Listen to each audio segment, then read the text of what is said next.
আসসালামু আলাইকুম ইয়া আহলাল কুবুর। হে মহান আল্লাহ তাআলা, জানি না আল্লাহ এই কত কবর আল্লাহ, এখানে কেডা জান্নাতি কেডা জাহান্নামী জানি না আল্লাহ। তুমি তো আলিমুল গায়ব আল্লাহ, তুমি সবাইকে মাফ করে দাও আল্লাহ, তুমি সমস্ত কবরবাসীদেরকে মাফ করে দাও আল্লাহ। আমি নিজেও গুনাহগার বান্দা আল্লাহ, আমাকেও একদিন এই কবরের ভিতরে আসতে হবে আল্লাহ। জানি না কোন জমিনের মাটি হচ্ছে আমার কবর হবে আল্লাহ।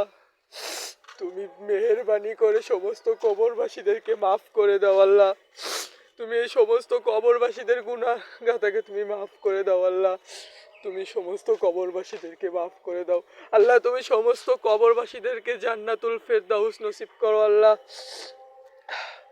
আসসালামু আলাইকুম ইয়া আহলাল কুবুর।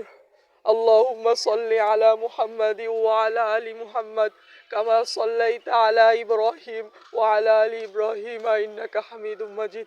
আল্লাহ তুমি তোমার এই দুরূদ শরীফের উসিলায়, তোমার নবীর উপরে দুরূদ পাঠ করার উসিলায় আল্লাহ তুমি মেহেরবানি করে, তুমি আর রহমানুর রহিম আল্লাহ, তুমি রহমানুর রহিম জব্বার আল্লাহ, তুমি মেহেরবানি করে সমস্ত কবরবাসীদেরকে মাফ করে দাও আল্লাহ। আল্লাহ তুমি রহমান, তুমি রহিম আল্লাহ। তুমি তো বলেছো কেউ যদি আমার কাছে দোয়া করে আল্লাহ তুমি সবাইকে মাফ করে দাও আল্লাহ। মেহেরবানি করে আমি এই গুনাহগার বান্দা আল্লাহ, তুমি আমার দোয়াখানাকে কবুল করে নাও আল্লাহ। কত হাজার হাজার লাখ লাখ কোটি কোটি মানুষ এই কবরের মধ্যে শায়িত আছে আল্লাহ, তুমি সমস্ত কবরবাসীদেরকে জান্নাত নসিব করো আল্লাহ। তুমি সমস্ত কবরবাসীদেরকে মাফ করে দাও। সুবহানা রাব্বিকা রাব্বিল ইজ্জাতি আম্মা ইয়াসিফুন ওয়া সালামুন আলাল মুরসালিন আলহামদুলিল্লাহি রাব্বিল আলামিন।